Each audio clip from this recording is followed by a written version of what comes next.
টঙ্গীতে chemical গোডাউনে আগুন নেভাতে গিয়ে অগ্নিদগ্ধ হয়ে মৃত্যুবরণ করা ৩ জন ফায়ার ফাইটারের প্রত্যেক পরিবারকে ১ লক্ষ টাকা করে আর্থিক সহায়তা প্রদান করছেন আনভির বসুন্ধরা গ্রুপের চেয়ারম্যান সায়েম সোবহান আনভির। সকালে ফায়ার সার্ভিস ও সিভিল ডিফেন্সের হেড অফিসে নিহতদের পরিবারের হাতে এ অনুদানের অর্থ তুলে দেন ফায়ার সার্ভিসের মহাপরিচালক ও আনভির বসুন্ধরা গ্রুপের কর্মকর্তাবৃন্দ। এই সময় ফায়ার সার্ভিসের কর্মরত কর্মীরাও তাদের একদিনের বেতন আর্থিক অনুদান হিসেবে তুলে দেন শহীদ পরিবারদের হাতে।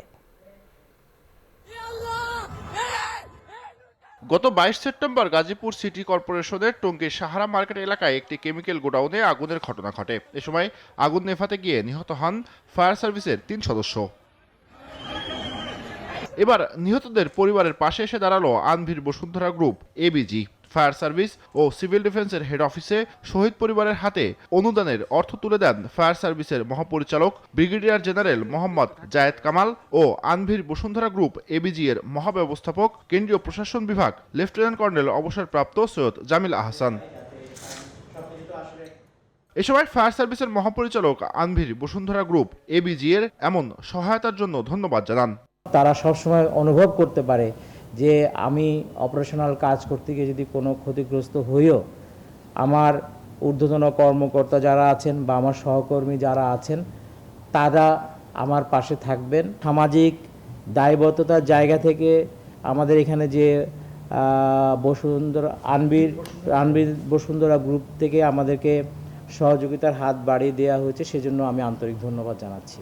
আনভির বসুন্ধরা গ্রুপ এবিজির মহাব্যবস্থাপক কেন্দ্রীয় প্রশাসন বিভাগ লেফটেন্যান্ট কর্নেল অবসরপ্রাপ্ত সৈয়দ জামিল আহসান জানান, আনভির বসুন্ধরা গ্রুপ তাদের এমন সহায়তা অব্যাহত রাখবে। শুধু আপনারা না, আল্লাহ না করুক, ভবিষ্যতে যদি এরকম কিছু হয় যেটা আমরা চাই না, সেখানেও যেন আমরা আপনাদের পাশে থাকতে পারি সেই প্রত্যয় আমাদের মধ্যে আছে, সেই ইচ্ছা আমাদের চেয়ারম্যান জনাব সায়েম সোবহান আনভিরের আছে। এই কথাটাই আপনাদেরকে জানাতে এসেছি। আমরা আজকে যে সহায়তা নিয়ে আপনাদের সামনে এসেছি এটা অত্যন্ত অপ্রতুল, এটা খুবই সামান্য, কিন্তু এর মধ্যে আপনাদের সাথে থাকার আমাদের একটা ইচ্ছা ব্যত্যয় হবে। কৃতজ্ঞতা ছিল নিহতের পরিবারের কণ্ঠেও। এই সহযোগিতা অনেক স্বাভাবিক, তার সন্তানরা বাঁচার জন্য এই সহযোগিতা। দেশের বিত্তমান লোকেরা যদি আমাদের পাশে না থাকে তাহলে তো আমরা অসহায় অবস্থায় পড়ব। একই সঙ্গে অন্যান্য বড় শিল্পগোষ্ঠীগুলো যেন এভাবে এগিয়ে আসে সে আহ্বান ছিল তাদের কণ্ঠে। জুবাইর সানি, নিউজ 24, ঢাকা।